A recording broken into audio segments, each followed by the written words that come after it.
जी, तो आज आप हमारे साथ आए हैं चकवाल की एक लोकेशन पे, जहाँ पर आप मेरे पीछे देख रहे हैं कि माइनिंग का ये एरिया है।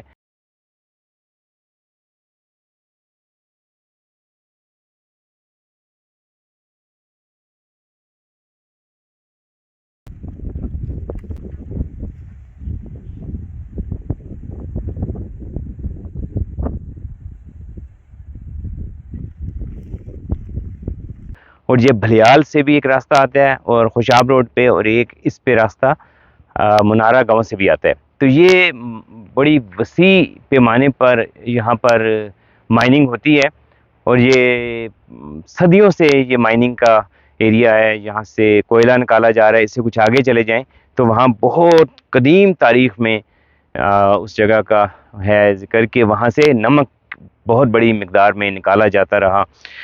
अगर चकवाल और पोठोहार के खिते पे होने वाली रिसर्च की बात करें तो ये वो जगह है जहाँ से ज़िंदगी का इर्तिका शुरू हुआ, और ये भी कहा जाता है कि नमक का जायका इंसान ने और दीगर मखलूक़ात ने जो पहली दफ़ा रुए ज़मीन पे चखा, वो चकवाल के और पोठोहार के वो यही इलाके हैं। और इस इलाके की बड़ी ख़ुसूसियत ये भी है कि यहाँ पे हर वक्त और हर लम्हा बहुत खूबसूरत और बड़ी शानदार और बहुत बेहतरीन हवाएं चलती रहती हैं।